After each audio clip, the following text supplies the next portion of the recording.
Issa ddew 3 xhur, familja sħiħa, inkluż numru ta' ħbieb, tilfu persuna tant speċjali fl-età ta' 20 sena. Żagħżugħ li miet taħt it-tifrik ta' sit ta' kostruzzjoni f'Kordin. It-telfa ta' Jean Paul Sofia qed tkun deskritta bħala waħda devastanti. L-awtoritajiet responsabbli qed jibqgħu iċċaħdu mill-issir ġustizzja vera kemm mal-qraba u anke mal-poplu Malti kollu. Mhux tali hekk tal-li flaqqa li kellhom Jean Paul mal-Prim Ministru Robert Abela sal-aħħar minuta tal-laqgħa u baqa' stinat fil-pożizzjoni tiegħu kontra li sejjaħ inkjesta pubblika. Isabel Bonnici diskriviet kif Abela kien qed jidher li għandu idej marbuta, bħalli kieku hemm xi ħaġa li qed iżżommu lura. Kontrast, il-Partit Nazzjonalista huwa determinat li ssir inkjesta pubblika biex toħroġ il-verità kollha, tant li issa se jressaq mozzjoni fil-Parlament. Qegħdin hawnhekk biex nżidu din il-pressjoni u għaliex nemmnu li hemm bżonn li toħroġ il-verità kollha anki f'dan il-każ għaliex nemmnu li ħadd m'għandu jmur għax-xogħol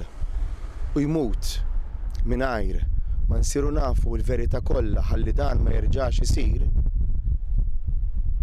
inħabbar illi bħala oppożizzjoni se nkunu qegħdin nippreżentaw mozzjoni fil-Parlament li fiha se nkunu qegħdin ninsistu li ssir inkjesta pubblika dwar din il-mewt traġika biex issir magħrufa l-verità kollha. Intant apparti l-laqgħa li saret mal-Prim Ministru, Jean Paul Sofia bagħtet diversi messaġġi u emails lill-Ministri fosthom Chris Fearn, Miriam Dalli u Byron Camilleri. Iżda l-ebda minnhom m'għandenjaw jagħtuha tweġiba. Aħseb wara soluzzjoni għal dak li ġara. Isabel spjegat mas-sit Lovin Malta kif l-imħabba ma taqta' xejn lejbina qed iżżomm għaddejja għal din il-ġlieda favur il-ġustizzja biex l-ebda persuna ma terġa' tisfa' vittma ta' rejba. Fl-aħħar jiem anke sindku laburista tal-Gżira Konrad Borx Manxe sostna li hemm bżonn issir ġustizzja llum qabel għada. Bid-dubji dwar dak li seħħ f'Kordin qed ikomplu jiżdiedu jum wara l-ieħor. Fil-fatt, sa issa l-Pulizija għadha sa issa ma rresqet l-ebda akkuża fil-konfront tal-persuni involuti fl-iżvilupp ta' din il-binja.